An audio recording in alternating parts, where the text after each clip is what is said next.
Assalamualaikum warahmatullahi wabarakatuh. Perkenalkan, nama saya Sita Agustina dengan NPM 2031006. Saya dari kelompok 12 dan saya berasal dari Fakultas Kedokteran Umum Universitas Malahayati. Di sini saya akan menjelaskan diabetes mellitus. Yang pertama itu ada definisi dari diabetes mellitus.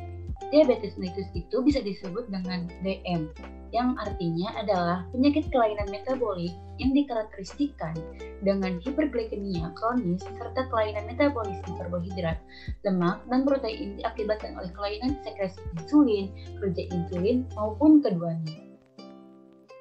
Lalu di sini juga ada gejala diabetes mellitus.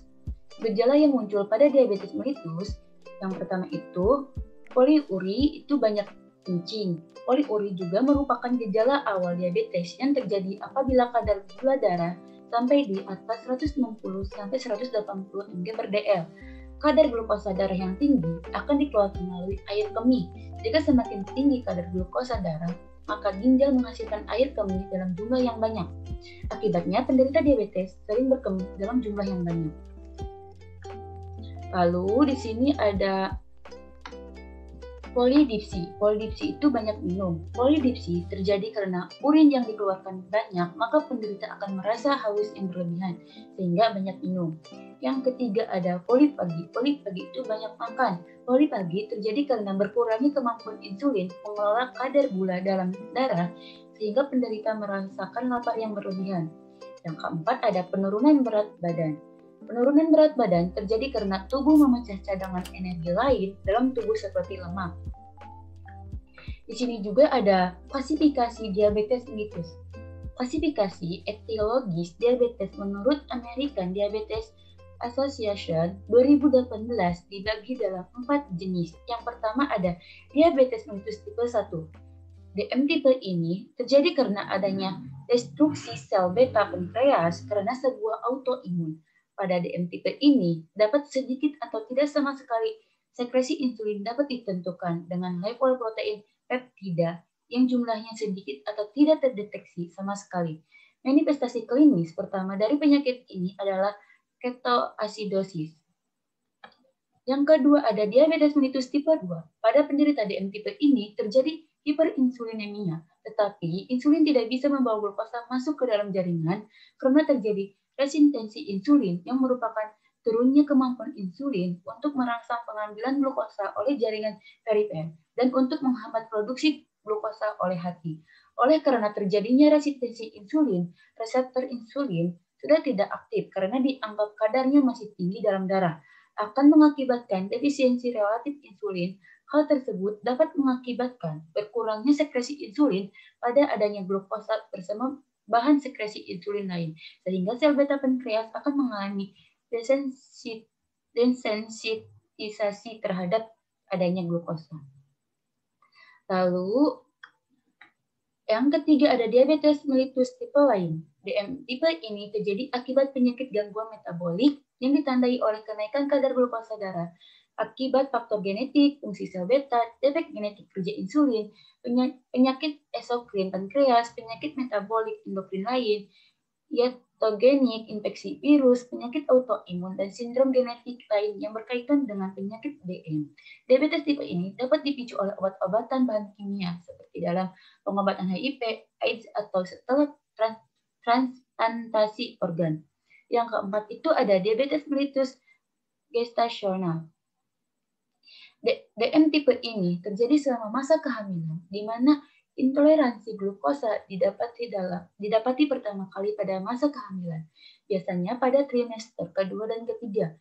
DM gestasional berhubungan dengan meningkatnya komplikasi perintah. Penderita DM gestasional memiliki resiko lebih besar untuk penderita DM yang menetap dalam jangka waktu 5-10 tahun setelah melahirkan. Di sini juga ada faktor resiko diabetes mellitus. Faktor resiko diabetes tipe 1, yang pertama itu faktor riwayat keluarga atau keturunan, yaitu ketika seseorang akan lebih memiliki resiko terkena diabetes tipe 1 jika ada anggota keluarga yang mengidap penyakit yang sama karena berhubungan dengan gen tertentu. Yang kedua, faktor geografi. Orang yang tinggal di daerah yang jauh dari garis khatulistiwa seperti Finlandia, Sardinia berisiko terkena diabetes tipe 1.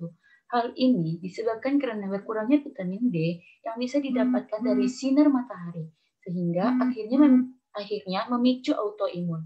Yang ketiga, faktor usia. Penyakit ini paling banyak terdeteksi pada anak usia 4-7 tahun, kemudian pada anak usia 10-14 tahun.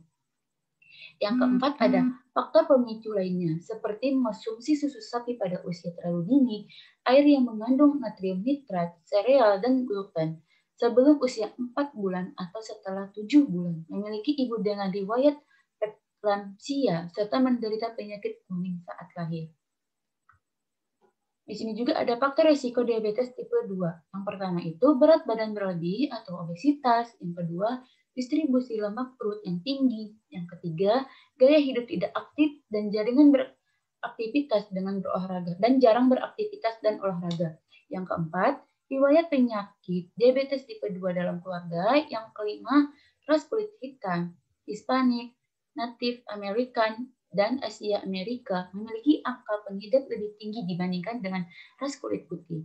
Yang keenam, usia di atas 45 tahun, walaupun tidak menutup kemungkinan dapat terjadi sebelum usia 45 tahun. Yang ketujuh, kondisi prediabetes, yaitu ketika kadar gula darah lebih tinggi dari normal, tapi tidak cukup tinggi untuk diklasifikasikan sebagai diabetes. Yang kedelapan, riwayat diabetes saat hamil.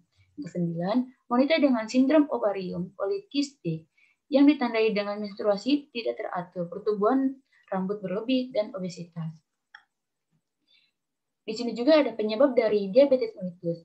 Diabetes disebabkan karena adanya gangguan dalam tubuh, sehingga tubuh tidak mampu menggunakan glukosa darah ke dalam sel, sehingga glukosa menumpuk dalam darah. Kalau penyebab dari diabetes tipe 1 adalah ketidakmampuan pankreas untuk memproduksi cukup insulin, sehingga glukosa di dalam darah tidak dapat masuk ke dalam sel. Gangguan pada pankreas ini diduga karena proses autoimun, yaitu ketika sistem kekebalan tubuh seseorang menyerang sel-sel tubuh yang sehat. Pada diabetes tipe 1, sistem kekebalan tubuh tersebut menyerang dan merusak sel beta pada pankreas, sehingga tidak dapat memproduksi cukup insulin. Beberapa hal yang bisa menjadi penyebab kerusakan sel beta pankreas, antara lain infeksi virus, enterovirus, virus Epstein-Barr, virus rubella, rotavirus, serta virus gondongan. Konsumsi obat-obatan tertentu, pirunoron dan streptosin, serta pengaruh gluten. Kalau penyebab dari diabetes tipe 2, organ pankreas di dalam tubuh memproduksi sebuah hormon bernama insulin yang berperan dalam mengendalikan kadar gula dalam darah. Insulin ini berfungsi untuk memindahkan glukosa dari darah ke dalam sel-sel tubuh untuk diubah menjadi energi. Pada pengidap diabetes tipe 2 yang terjadi, itu tubuh mengidap tidak memproduksi insulin dalam jumlah yang cukup untuk mengontrol kadar glukosa darah agar tetap dalam batas normal. Lalu, tubuh mengidap memproduksi insulin yang cukup, tapi sel-sel tubuh tidak menggunakannya dengan baik sebagaimana mestinya. Kondisi ini dinamakan resistensi insulin, yang mengalami obesitas beresiko mengalami resistensi insulin. Karena banyaknya kadar lemak dalam tubuh, bisa membuat tubuh kesulitan menggunakan insulin dengan benar. Selain itu, keturunan atau riwayat keluarga dengan obesitas tipe 2 juga dapat meningkatkan seseorang untuk mengidap penyakit yang sama. Lalu di sini juga ada komplikasi dari diabetes mellitus. Komplikasinya itu ada gangguan mata, gangguan ginjal dan saraf, hipoglikemia, dan penyakit kardiovaskuler. Pencegahannya itu adalah menerapkan pola makan yang sehat, menjalani olahraga secara rutin, menjaga berat badan yang ideal, mengelola stres dengan baik, melakukan pengecekan gula darah secara rutin. Lalu di sini juga ada penata laksanaan dari diabetes mellitus. Penata laksanaan diabetes mellitus didasarkan pada ritme diabetik yang meliputi diet, olahraga, obat-obatan, edukasi mengenai diabetes, manajemen diri, dan pemantauan kadar glukosa di rumah. Kalau untuk penderita diabetes tipe 1, penata laksananya itu penekanan adalah pada suntikan insulin harian atau yang berfrekuensi lebih sering yang diseimbangkan secara seksama dengan olahraga dan diet. Kalau penata laksanaan dari penderita diabetes tipe 2 ini, penegakan adalah pada diet, pengendalian berat badan, dan olahraga, pengobatan seperti agen anti diabetes dan insulin digunakan seperlunya. Mungkin cukup sekian penjelasan dari saya, kurang dan lebihnya mohon maaf. Wassalamualaikum warahmatullahi wabarakatuh.